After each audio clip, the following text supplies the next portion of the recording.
Deuxième partie de Club Estac avec Thomas Joubert, le préparateur athlétique du club troyen. On va commencer cette partie par un petit questionnaire de Proust autour du football. Des questions rapides, on attend des réponses rapides également. Thomas, si vous étiez un entraîneur avec lequel vous aimeriez travailler, qui seriez-vous?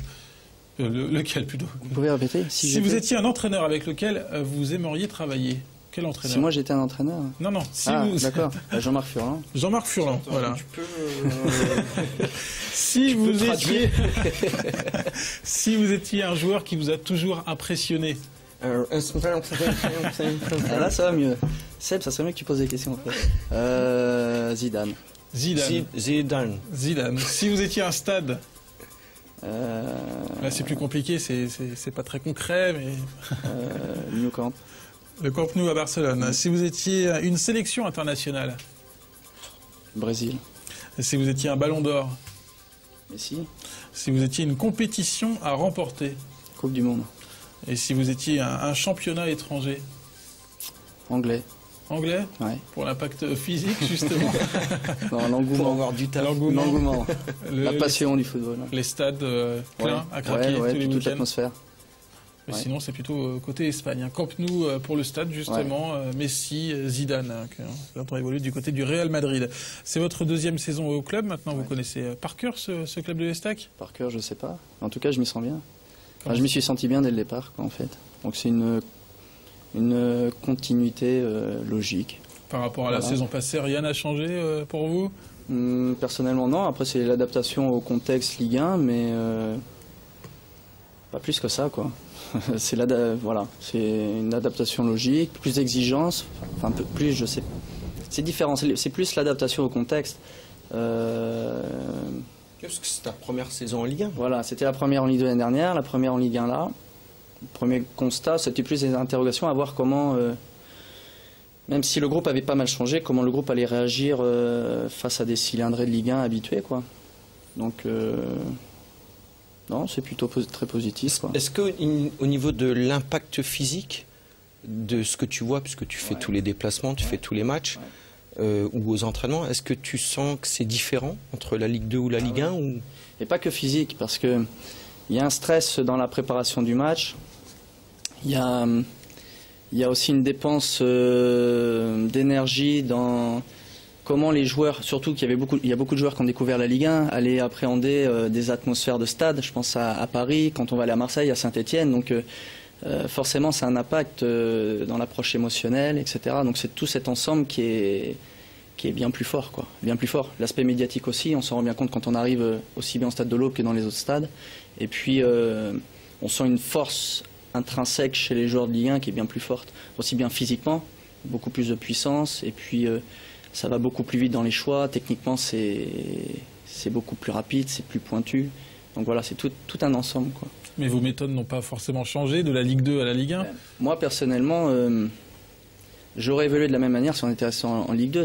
Moi l'objectif est toujours de chercher à être meilleur, quoi. Et puis après c'est des idées nouvelles qui arrivent. Et puis il y a des nouveaux joueurs qui arrivent avec un vécu différent qui me construisent, quoi, qui me font réfléchir davantage. Je pense à Jérémy Bréchet qui a eu des expériences en Espagne, en Italie et aux Pays-Bas et pas dans des clubs prestigieux. On va se faire plaisir, on va les citer: Inter de Milan, PSV Eindhoven, Real Sociedad, Olympique. Donc ça, c'est cette richesse-là, moi, qui m'intéresse, parce que dans l'échange avec le joueur, ça me permet d'aller piocher des infos, d'aller... Par exemple, je lui ai beaucoup demandé comment il avait vécu ça en Italie, etc., en allant plus dans les détails. Donc c'est le temps passé avec les joueurs qui n'a pas de prix, quoi. Il y a des modèles comme ça, comme l'Italie, comme l'Inter de Milan, où il a évolué pendant une saison, Jérémy Bréchet? Des modèles Des modèles de préparation physique, justement? Ouais, différents. Puis c'est dans l'approche de la gestion des joueurs, surtout, en fait. Parce que lui est resté hyper simple dans ses retours. On peut très bien s'attendre à des choses extraordinaires, mais non, c'est surtout dans la gestion humaine, et puis dans les moyens humains et infrastructures qui sont complètement différents. On est obligé de vous poser la question, comment va physiquement le groupe troyen aujourd'hui? Moi je trouve bien. Enfin, ce qu'il y a, c'est qu'on a eu une hécatombe de blessés, surtout sur la ligne défensive en octobre, qui a beaucoup parasité dans notre interprétation, je trouve. Parce qu'en constatant le nombre de blessures en fin décembre, il n'y en avait pas le groupe a changé, mais il n'y avait pas plus. Ils étaient différents, ou sur la durée, mais il n'y a pas eu, que ce soit musculairement, sur le plan articulaire, etc. Il n'y avait pas beaucoup, pas plus de blessures. Mais ce qu'il y a, c'est qu'on a été un peu handicapé sur cette ligne défensive, et voilà. Et c'est très subjectif, quoi. Ça nous... Moi, la blessure, je suis un de ceux qui est responsable, mais je la vis comme un cadeau pour aller chercher les solutions plus rapidement. Enfin, voilà, je retourne je tourne le problème dans ce sens-là, quoi. On est toujours dans l'anticipation et dans le préventif. Et puis quand la blessure est là, enfin, je cherche pas.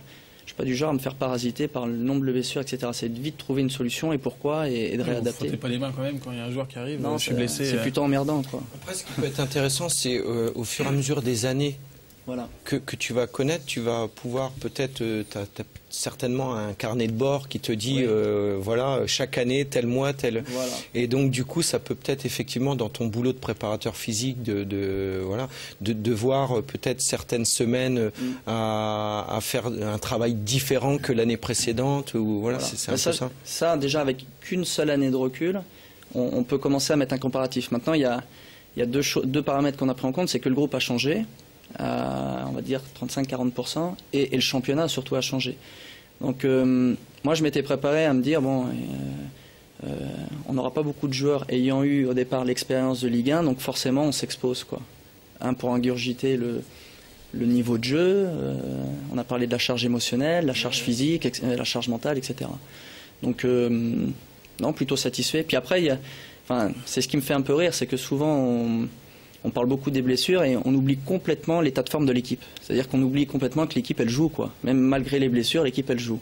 Donc voilà, j'utilise surtout ces deux dimensions-là, quoi. On va regarder quelques réactions de supporters via notre Facebook, facebook.com/clubestac. Alors, première question, celle d'Elvé. Thomas fait du bon boulot au club, mais comment expliquer justement toutes les blessures? C'est une question d'hygiène de vie ou peut-être de physique fragile pour certains? On posera la question à Thomas. Autre question, donc, celle d'un autre Thomas. Pensez-vous que la préparation de l'équipe sera suffisante pour bien finir la saison? On commence par la question d'Elvé.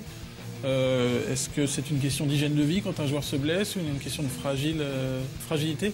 Il y a plein de paramètres. Hygiène de vie, sommeil, antécédents. Et puis le joueur, il évolue, quoi. C'est un être humain, c'est-à-dire qu'il peut très bien avoir une période face pendant plusieurs saisons et puis arriver avec une ou deux saisons difficiles et inversement. Donc c'est assez complexe. Mais c'est un travail... On parle de l'état de forme de l'équipe, mais c'est un travail de coopération avec l'entraîneur, l'équilibre des charges avec le technico-tactique, c'est un travail de coopération avec le staff médical, tout est imbriqué. Donc c'est ce qui est top ici, c'est qu'on est dans l'échange, on est dans la confiance, et c'est ça qui est vraiment génial. Et puis ce sont quand même, il ne faut pas l'oublier, des athlètes de haut niveau, hein. C'est une mécanique de précision, hein, un joueur de foot, hein, et dans la compétition, il est toujours un peu au maximum de son implication. Donc il faut des fois peu de choses pour que la mécanique s'enraye. Voilà, c'est pas la 3e série départementale, hein. Non, mais c'est vrai, il faut en tenir compte. C'est toujours au maximum de l'effort, c'est le haut niveau, et il arrive un moment où il y a un point de rupture, voilà. Bon, ce qui est sûr, après Thomas il peut me contredire s'il le souhaite, mais ce qui est sûr, c'est que déjà l'hygiène de vie il fait déjà pour beaucoup. Quand on veut être un grand professionnel, et tu parlais de Jérémy Bréchet par exemple, même s'il a été blessé, mais il a plus 20 ans non plus, il est voilà, mais voilà, je n'y vais. Enfin voilà, l'hygiène de vie c'est vraiment quand même malgré tout quelque chose d'extrêmement important. Et dans l'hygiène de vie, effectivement, il y a le sommeil, il y a la nourriture, il y a plein de choses. Mais ça, c'est vrai que du coup, ça y fait pour beaucoup. Voilà. Après, effectivement, il y a un milliard de paramètres. La fragilité du corps, et puis le stress, le niveau, comme tu dis, ouais, c'est clair. Et sur la deuxième question, est-ce que les stacks sera prêt physiquement jusqu'à la fin de saison? C'est intéressant. Alors, mon Joubi, qu'est-ce que tu veux nous dire? Ouais, je pense. Ouais. Je suis pas inquiet. Je suis pas du tout inquiet là-dessus. Moi, j'ai connu Jean-Marc où il nous faisait en sorte de nous préparer pour exploser complètement enfin exploser complètement, être au-dessus physiquement des équipes dans les derniers mois de championnat. Est-ce qu'il est toujours dans ce schéma-là? Oui, mais il parle aussi d'être bien au départ de janvier. Donc en fait, faut être bien tout le moi temps, dans la réflexion, c'est que j'essaie toutes les semaines de me dire comment orienter le travail.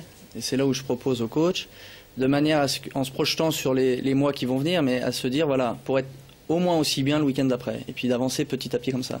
Après, je suis pas du genre à dire, voilà, il y aura un pic de forme là, il y a tellement de paramètres, au-delà du physique, qui rentrent en jeu. Si on peut enchaîner 2-3 victoires de suite, je suis persuadé qu'il y a une énergie supplémentaire qui arrivera. Comme la trêve hivernale, elle a fait un bien fou. Dès que les joueurs sont revenus début janvier, sur les premiers footings, sur les premières séances d'entraînement, on sentait une forte énergie, quoi, quelque chose de très fort. Thomas, juste avant de conclure cette émission, on va ressortir une petite image. Vous vivez toujours les matchs à fond. On a ressorti une petite photo, c'était contre Marseille, après le but de Benjamin Nivet. Qu'est-ce qui s'est passé là? Racontez-nous en 20 secondes. Ça s'explique pas, ça. En tout cas, je suis un passionné, c'est comme ça. Seul au monde, en bas de la tribune. J'ai mon Dieu, il est devant, c'est le numéro 10. Voilà pour cette image très sympa. Dans un instant, l'avant-match, à suivre un gros plan sur la rencontre donc du côté de Lille et du Grand Stade. C'est la 23e journée de Ligue 1. À tout de suite.